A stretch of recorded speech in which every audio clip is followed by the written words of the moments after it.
नमस्कार दोस्तों, मैं अर्जुन आपका स्वागत करता हूँ स्टे बाय अर्जुन के यूट्यूब चैनल में। तो दोस्तों, आज की हमारी क्लास है पहला वंश एवं कुषाण वंश के बारे में जो है आज की हमारी क्लास है। तो दोस्तों, वीडियो को अंत तक जरूर देखना ताकि सभी क्वेश्चन जो है आपको आसानी से याद हो जाए। साथ ही दोस्तों, अगर आप हमारे चैनल पर पहली बार आएँ तो हमारे चैनल को भी सब्सक्राइब कर लीजिएगा, साथ ही बेल आइकन को प्रेस कर लीजिएगा ताकि हमारे आने वाले वीडियो का नोटिफिकेशन जो है आप तक पहुँचता रहे। चलिए दोस्तों, वीडियो को स्टार्ट करते हैं। तो आज की क्लास में हम जानने वाले हैं दोस्तों पहला वंश एवं कुषाण वंश के बारे में जो है जानेंगे।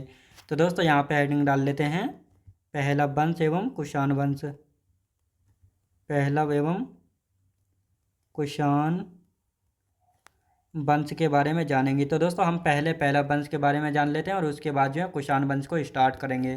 तो यहाँ पे दोस्तों हेडिंग डाल लेते हैं पहलव, जिनको हम पार्थियन के नाम से भी जो है जानते हैं। पहलव पहलव जिनको पार्थियन भी जो है कहा जाता है, पार्थियन। तो यदि बात की जाए पहलव की, अब थोड़ा समझ लेते हैं इनके बारे में, फिर अच्छे से इनके बारे में थ्योरी लिखेंगे। तो दोस्तों, पहलव या पार्थियन की यदि बात की जाए तो ये कहाँ से आए थे? तो ये ईरान या पारसी से जो है आए थे, यानी इनका मूल निवास कहाँ से था? ईरान या पर्सिया। और साथ ही दोस्तों, इनका पहला शासक कौन था? बोनोनीज जो है इनका पहला शासक था, और वास्तविक संस्थापक जो है मित्रदात प्रथम को जो है माना जाता है। और सबसे शक्तिशाली शासक कौन था? गोंडो फर्नीज। याद रखें दोस्तों, गोंडो फर्नीज यहाँ का सबसे शक्तिशाली शासक था, और साथ ही इसकी राजधानी थी तक्षशिला। और जो गोंडो फर्नीज था, इसके समय जो है सेंट थॉमस ईसाई धर्म का प्रचार प्रसार करने भारत आया था, और इसकी मृत्यु जो है मैलापुर मद्रास में जो है हुई थी। तो बस इतना ही है दोस्तों किसके बारे में? पहला वंश के बारे में, क्योंकि इससे अधिकतर क्वेश्चन नहीं बनते हैं। तो इतना ही जो है इसके बारे में लिख लेते हैं। तो यहाँ पे अब लिखना स्टार्ट करेंगे। पहला या पार्थियन की यदि बात की जाए तो दोस्तों, इनका मूल निवास लिख लेते हैं। मूल निवास, मूल निवास की यदि बात करते हैं, मूल निवास, इनके मूल निवास की यदि बात करेंगे ईरान या पर्सिया। ईरान या पर्सिया, याद रखें दोस्तों, ईरान या पर्सिया। तो ये आपको अच्छे से याद रखना है। आप दोस्तों, यहाँ पे हम बात करेंगे इनका पहला शासक कौन था? पहला शासक, पहले शासक की यदि बात की जाए बोनोनीज। याद रखें तो सब बोनोनीज। तो ये बोनोनीज कौन था? बोनोनीज की यदि बात की जाए तो पहला या पार्थियन का पहला शासक था।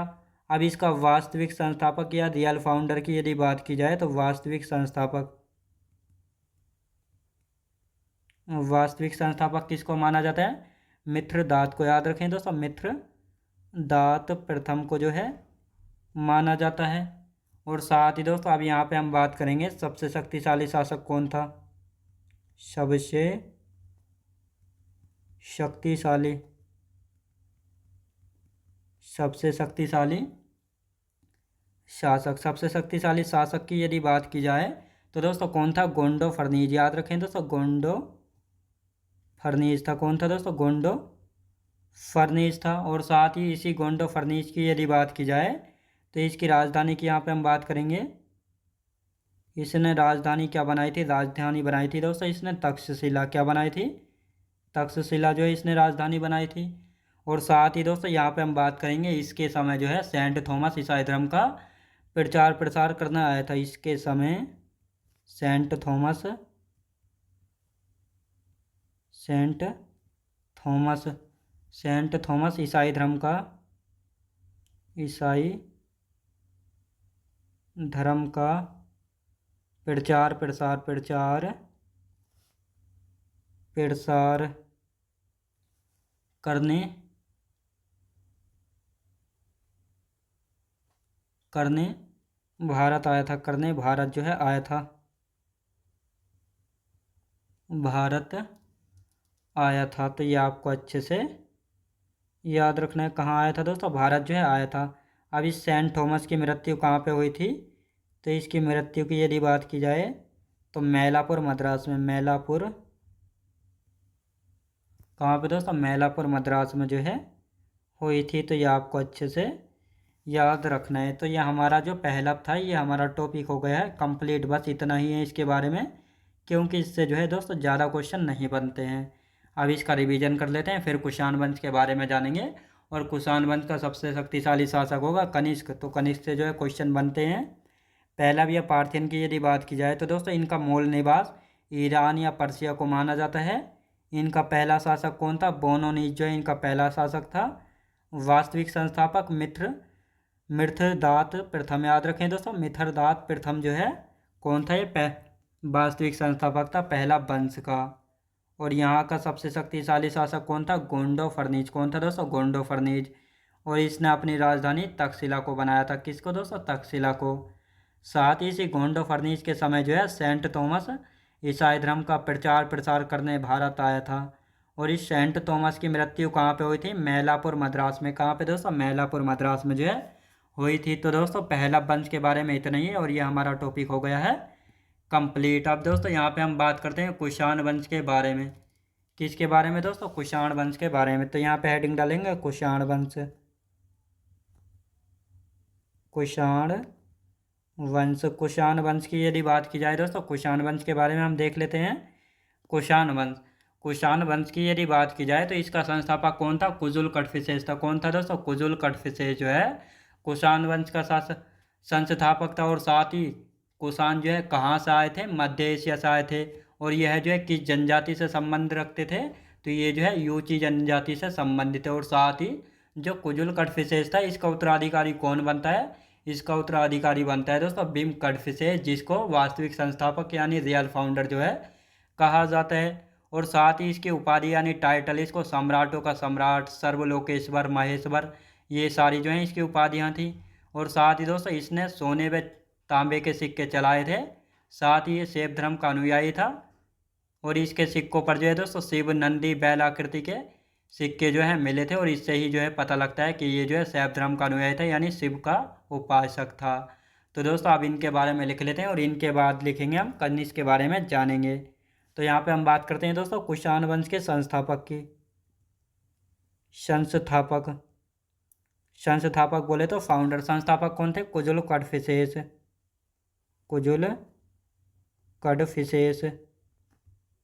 कड़फिसेस। कुजुल कड़फिसेस की दोस्तों यहाँ पे हम बात करते हैं कुजुल कड़फिसेस। अब दोस्तों ये जो है कहाँ से आए थे? तो ये आए थे मध्य एशिया से। मध्य एशिया से आए, यानी दोस्तों कुषाण कहाँ से आए थे? मध्य एशिया से आए थे। अब यहाँ पे बात करेंगे, यह जो है यूची जनजाति से संबंधित है। यूची जनजाति, जनजाति से थे, याद रखें दोस्तों, यूची जनजाति से थे। और साथ ही अब यहाँ पे हम बात करेंगे कुजुल कड़फिसेस का उत्तराधिकारी कौन था? तो इसके उत्तराधिकारी की बात कर लेते हैं। यानी कुजुल कड़फिसेस के बाद जो है गद्दी पर कौन आता है? तो गद्दी पर आता है दोस्तों भीम कड़फिसेस। लिखेंगे दोस्तों भीम कड़फिसेस आता है। भीम भीम कड़फिसेस। कड़फिसेस कौन आता है दोस्तों? भीम कड़फिसेस जो है आता है। अब दोस्तों भीम कड़फिसेस की यदि बात की जाए तो इसको जो है वास्तविक संस्थापक, वास्तविक संस्थापक, वास्तविक संस्थापक यानी रियल फाउंडर जो है दोस्तों इसको कहा जाता है। अब यहाँ पे हम बात करेंगे इसकी उपाधि यानी टाइटल की यदि बात की जाए तो इसकी उपाधि यानी टाइटल कौन कौन से थे? सम्राटों का सम्राट, सम्राटों का सम्राट किसको कहा जाता है दोस्तों? भीम कड़फिसेस को। और साथ ही दोस्तों और क्या कहा जाता है? सर्वलोकेश्वर, सर्वलोकेश्वर। और साथ ही दोस्तों महेश्वर, महेश्वर। तो ये तीनों टाइटल किसके हैं? ये तीनों टाइटल हैं भीम कड़फिसेस के। किसके दोस्तों? भीम कड़फिसेस के तीनों टाइटल जो है हो जाते हैं। अब दोस्तों इसके बारे में हम बात करेंगे। इसने जो है सोने व तांबे के सिक्के जो है चलाए थे। इसने सोने व तांबे के सिक्के, सोने व तांबे के सिक्के जारी कराए। जारी नहीं दोस्तों, इसको लिखेंगे इसने चलवाए थे। याद रखें दोस्तों सोने व तांबे के सिक्के चलाए। किसने चलाए थे? तो ये चलाए थे दोस्तों भीम कड़फिसेस ने। अब दोस्तों यहाँ पे हम बात करेंगे जो इसके सोने व तांबे के सिक्के हैं इन पर जो है शिव शिव नंदी, नंदी यानी बैल आकृति के, बैल आकृति के सिक्के मिले हैं। याद रखें दोस्तों, सिक्के मिले हैं। और इसीलिए दोस्तों इसको क्या कहा जाता है, शैव धर्म का अनुयायी कहा जाता है। शैव धर्म का अनुयायी कहा जाता है। क्या दोस्तों, अनुयायी यानी फॉलोवर कहा जाता है। शैव धर्म से मतलब है दोस्तों शिव का उपासक। याद रखें दोस्तों, शिव का उपासक। तो ये हमारा बीम कट विशेष हो चुका है कंप्लीट। अब इसके बारे में हम थोड़ा समझ लेते हैं, और इसके बाद बीम कट विशेष के बाद जो है गद्दी पर आता है कनिष्क। तो कनिष्क के बारे में अच्छे से जानेंगे। तो दोस्तों कुषाण वंश की यदि हम बात करते हैं, तो कुषाण वंश का संस्थापक माना जाता है, किसको माना जाता है, कुजुल कटफिसेस को जो है माना जाता है। और ये कुषाण कहाँ से आए थे, मध्य एशिया से आए थे। कहाँ से, मध्य एशिया से। और कौन सी जनजाति से संबंधित है, यूची जनजाति से संबंधित है। अब यहाँ पे हम बात करेंगे कुजुल कटफिसेस। कुजुल कटफिसेस की यदि बात करते हैं, तो ये इसका उत्तराधिकारी कौन बनता है, बीम कटफिसेस बनता है। कौन दोस्तों, बीम कटफिसेस जो है बनता है। और इस साथ ही जो बीम कटफिसेस है, इसको जो है वास्तविक संस्थापक या रियल फाउंडर माना जाता है कुषाण वंश का। इसकी उपाधि यानी टाइटल है सम्राटों का सम्राट, सर्वलोकेश्वर और महेश्वर। ये तीनों इसके टाइटल हैं। अब इसने जो है दोस्तों सोने व तांबे के सिक्के चलाए थे। और साथ ही दोस्तों जो इसके ये सिक्के हैं, इन पर भगवान शिव व उनके नंदी बैल आकृति के सिक्के जो है मिले हैं, जिनसे ये पता लगता है कि भीम कटफिसेस जो है शिव धर्म का यानी शैव धर्म का अनुयायी यानी शैव धर्म को मानने वाला या शिव का उपासक था। तो ये यहाँ से जो है जानकारी मिलती है, क्योंकि इसके सिक्कों पर जो है भगवान शिव की आकृति व नंदी बैल की आकृति जो है छपी हुई है। तो इससे ये हमको जानकारी मिलती है। अब दोस्तों भीम कटफिसेस के बाद हम किसकी बात करेंगे, हम बात करेंगे कनिष्क की, जो कि 78 एडी में गद्दी पर बैठता है और 110 एडी तक जो है गद्दी पर रहेगा। तो यहाँ पे हेडिंग डाल लेते हैं कनिष्क। कनिष्क यहाँ पर हेडिंग डाल दी दोस्तों हमने, कनिष्क 78 एडी। एडी से मतलब होता है दोस्तों ईस्वी। तो 110 एडी तक जो है गद्दी पर रहेगा। तो इसको लिखते हैं दोस्तों यहाँ पे। अब यहाँ पे पहले इसका थोड़ा बहुत समझ लेते हैं इसके बारे में, और आगे फिर इसकी चर्चा करेंगे। तो कनिष्क की यदि बात की जाए, तो दोस्तों एक रबेटक अभिलेख मिला है, जो कि अफगानिस्तान के रबातक स्थान से रबेटक अभिलेख मिलता है, जहाँ से हमको ये जानकारी मिलती है कनिष्क जो है भीम कटफिसेस का जो है बेटा था। तो ये यहाँ से जो जानकारी मिलती है। साथ ही आप दोस्तों इनकी दो राजधानियाँ थीं, पुरुषपुर जिसको पेशावर के नाम से भी जाना गया, और दूसरी थी मथुरा, जो कि यूपी में पड़ता है। कनिष्क जो है कुषाण वंश का सबसे प्रसिद्ध शासक हुआ था। साथ ही जब ये गद्दी पर बैठता है, तो गद्दी पर बैठने से पहले जो है ये कहाँ का गवर्नर था, तक्षशिला का गवर्नर था। कहाँ का दोस्तों, तक्षशिला का गवर्नर था। और साथ ही कनिष्क के शासनकाल में जो है चौथी बौद्ध संगीति हुई थी। कहाँ पे, कश्मीर के कुंडलवन में हुई थी, और इसके अध्यक्ष थे वसुमित्र, उपाध्यक्ष थे अश्वघोष। और साथ ही दोस्तों जो ये चौथी बौद्ध संगीति थी, ये बौद्ध धर्म से संबंधित थी। और इसी बौद्ध धर्म की जो चौथी बौद्ध संगीति हुई थी, इसी बौद्ध संगीति में जो है बौद्ध धर्म दो शाखाओं में जो है बट गया था, महायान शाखा और हीनयान शाखा में बट गया था। तो अब इन सभी को यहाँ पे लिख लेते हैं, फिर आगे की यहाँ पे हम चर्चा करेंगे। तो लिखते हैं दोस्तों यहाँ पे। सबसे पहले हम बात करेंगे दोस्तों रबेटक अभिलेख की। रबेटक रबेटक अभिलेख। रबेटक अभिलेख। रबेटक अभिलेख से पता चलता है, रबेटक अभिलेख से पता चलता है। तो क्या पता चलता है रबेटक अभिलेख से, यानी कनिष्क जो है भीम कटफिसेस का बेटा था। यानी कनिष्क भीम कटफिसेस का बेटा था। भीम कटफिसेस शेष का बेटा था। तो किस अभिलेख से पता लगता है, ये रबेटक अभिलेख से पता लगता है। अब यहाँ पे बात करते हैं, इनकी दो राजधानियाँ थी। इनकी दो राजधानियाँ थी, दो राजधानियाँ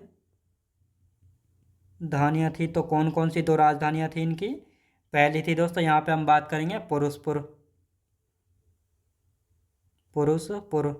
पुरुषपुर की यदि बात की जाए, तो इसको पेशावर के नाम से भी जाना गया। किस नाम से, पेशावर के नाम से।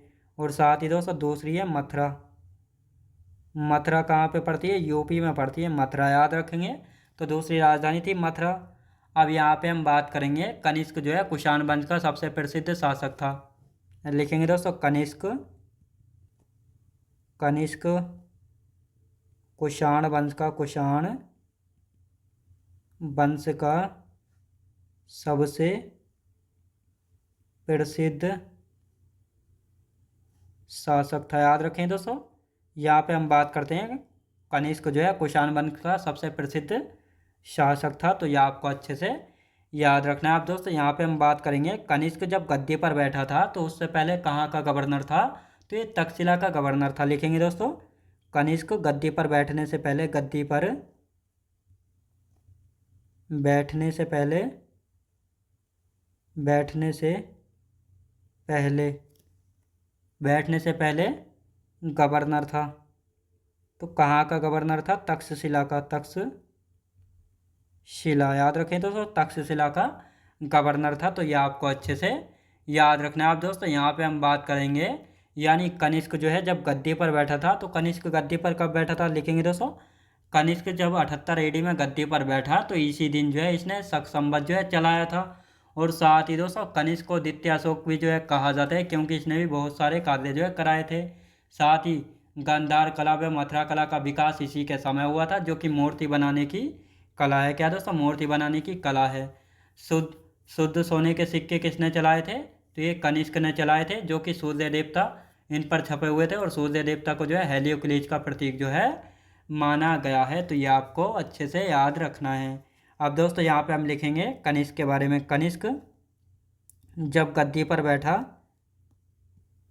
कनिष्क 78 AD में, लिखेंगे दोस्तों कनिष्क 78 AD में गद्दी पर बैठा। गद्दी पर बैठा कब दोस्तों? गद्दी पर जो है बैठा। अब साथ ही दोस्तों यहाँ पे हम बात करेंगे इसी दिन, इसी दिन इसने शक संवत चलाया। इसने शक संवत चलाया। तो ये आपको याद रखना है, शक संवत किसने चलाया था? तो ये कनिष्क ने चलाया था जब ये गद्दी पर बैठा था। अब दोस्तों यहाँ पे हम बात करते हैं कनिष्क के बारे में, यानी कनिष्क को द्वितीय अशोक भी कहा जाता है। कनिष्क को, कनिष्क को द्वितीय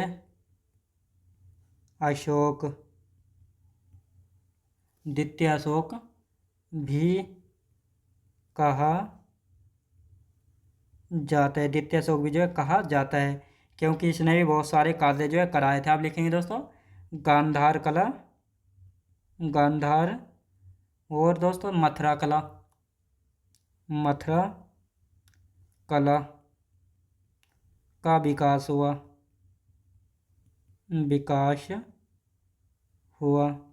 और ये जो है दोस्तों मूर्ति बनाने की कला थी। क्या दोस्तों? मूर्ति बनाने की कला थी। क्या थी दोस्तों? दोनों जो है मूर्तियाँ बनाने की कला थी। तो ये आपको अच्छे से याद रखना है। आप दोस्तों यहाँ पे हम बात करेंगे, इसने शुद्ध सोने के सिक्के चलाए थे। शुद्ध सोने के, सोने के सिक्के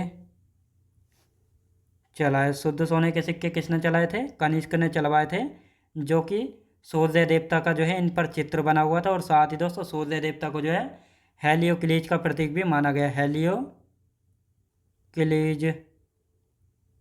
हेलियोक्लिज का प्रतीक जो है माना गया। तो ये आपको अच्छे से याद रखना है। आप दोस्तों यहाँ पर एक पॉइंट और आता है जिसके बारे में हम लिखेंगे, यानी कनिष्क के शासनकाल में चौथी बौद्ध संगीति हुई थी।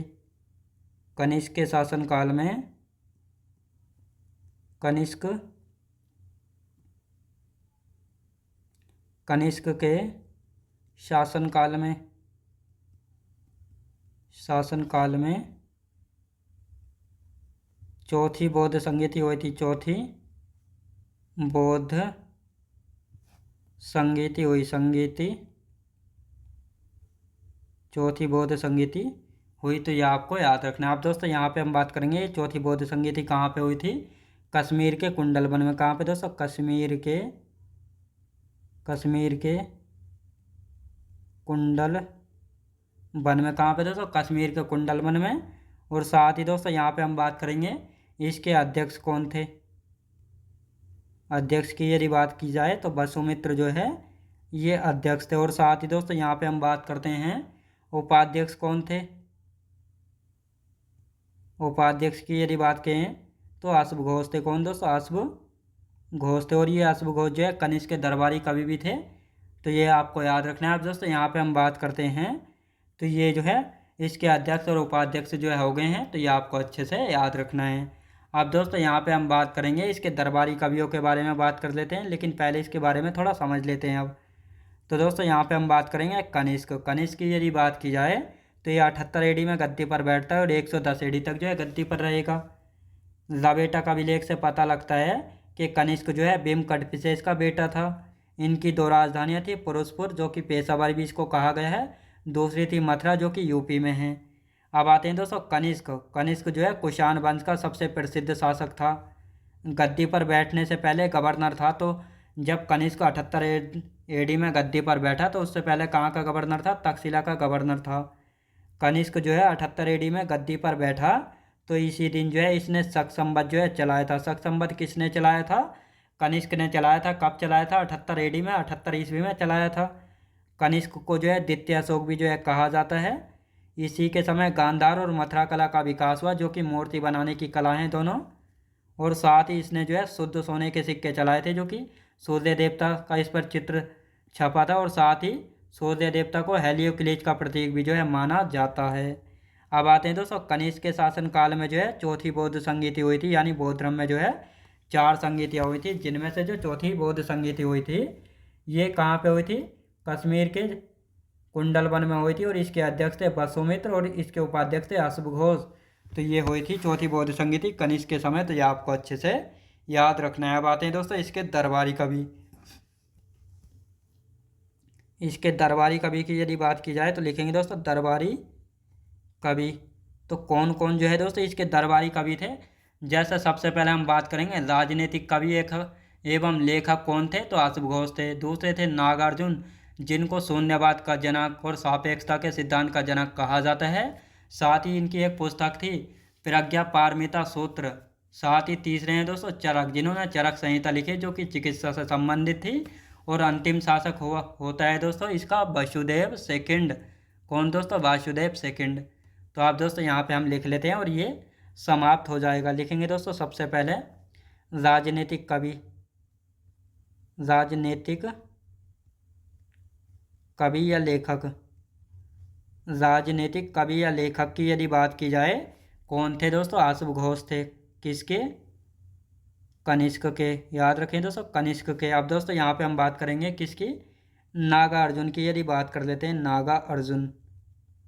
नागार्जुन दोस्तों, नागार्जुन की यदि बात की जाए तो इनको जो है शून्यवाद का सिद्धांत,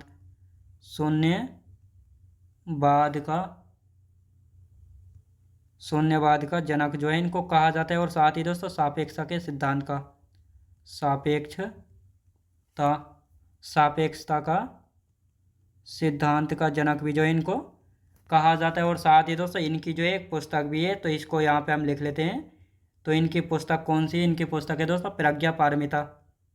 प्रज्ञा पारमिता। प्रज्ञा पारमिता सूत्र जो है किसकी पुस्तक है? ये है नागार्जुन की पुस्तक। किसकी दोस्तों? नागार्जुन की पुस्तक है। अब दोस्तों यहाँ पे हम बात करते हैं चरक। चरक किसके दरबार में रहते थे? तो ये दरबार में रहते थे किसके? कनिष्क के दरबार में रहते थे। और इन्होंने लिखा है दोस्तों चरक संहिता। क्या दोस्तों? चरक संहिता। क्या लिखा है दोस्तों? चरक संहिता, जो कि चिकित्सा से संबंधित है। किससे दोस्तों? चिकित्सा से संबंधित है। अब दोस्तों यहाँ पे हम बात करते हैं अंतिम शासक, यानी जो कुषाण वंश है इसका अंतिम शासक कौन है? तो इसका अंतिम शासक होता है वासुदेव सेकंड।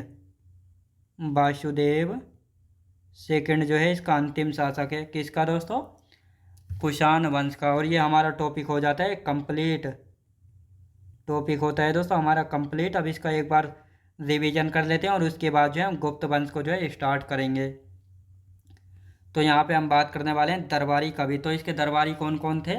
तो राजनीतिक कवि या लेखक थे इसके अश्वघोष, जिसने जो है दोस्तों क्या लिखा था?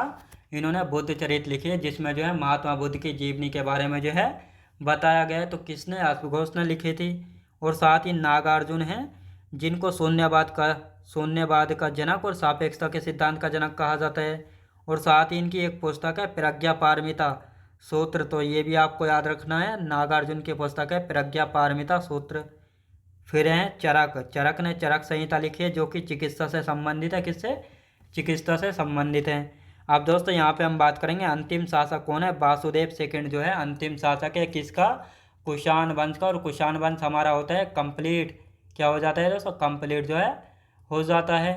अब यहाँ पे हम बात करेंगे किसके बारे में बात करेंगे दोस्तों, चंद्रगुप्त सेकंड के, चंद्रगुप्त सेकंड के बारे में भी अभी बात करेंगे। पहले हम गुप्त साम्राज्य के बारे में जो है स्टार्ट कर लेते हैं इसको, उसके बाद जो है हम जानेंगे। तो यहाँ पे हेडिंग डाल लेते हैं दोस्तों, किसके बारे में, गुप्त साम्राज्य के बारे में या गुप्त वंश के बारे में। गुप्त वंश, गुप्त वंश की यदि बात की जाए दोस्तों, गुप्त वंश की यदि बात की जाए तो इनका समय जो है 319 AD से लेकर 540 AD, ये जो है गुप्त वंश का शासनकाल जो है रहा था। अब दोस्तों यहाँ पे हम बात करेंगे संस्थापक कौन थे। संस्थापक की यदि बात की जाए, संस्थापक थे श्रीगुप्त। श्रीगुप्त याद रखें दोस्तों, श्रीगुप्त जो है ये संस्थापक थे गुप्त वंश के। और इनकी एक उपाधि भी है, तो इसको हम लिख लेते हैं यहाँ पे। उपाधि क्या है दोस्तों, इनकी उपाधि है महाराज। याद रखें दोस्तों, महाराज। महाराज जो है ये महाराज किसकी उपाधि है, महाराज की यदि बात की जाए तो महाराज जो है श्रीगुप्त की उपाधि है, जो कि किसके फाउंडर हैं, ये फाउंडर है गुप्त साम्राज्य के। और साथ ही दोस्तों अब यहाँ पे हम बात करते हैं, ये जो गुप्त वंश है इसको जो है क्या कहा जाता है, भारतीय इतिहास का स्वर्ण युग कहा जाता है। भारतीय इतिहास, भारतीय इतिहास का स्वर्ण युग कहा जाता है, स्वर्ण युग कहा जाता है। क्या कहा जाता है दोस्तों, भारतीय इतिहास का जो है स्वर्ण युग कहा जाता है। किसको कहा जाता है, तो ये आपको अच्छे से याद रखना है। ये कहा जाता है दोस्तों किसको, ये गुप्त वंश को जो है कहा जाता है। अब दोस्तों यहाँ पे हम आते हैं, यानी श्रीगुप्त के बाद कौन आता है, श्रीगुप्त के बाद आता है घटोत्कच। कौन आता है दोस्तों, घटोत्कच जो है, घटोत्कच आता है। और ये जो है कमज़ोर शासक था, याद रखेंगे दोस्तों, इनसे क्वेश्चन जो है नहीं बनते हैं। अब घटोत्कच के बाद कौन आता है, तो घटोत्कच के बाद आता है चंद्रगुप्त प्रथम। चंद्रगुप्त प्रथम आता है। कौन आता है दोस्तों, चंद्रगुप्त प्रथम जो है आता है, जो कि 319 AD में, 319 AD में आता है और 334 AD तक रहता है। कब तक दोस्तों, 334 AD तक जो है रहता है।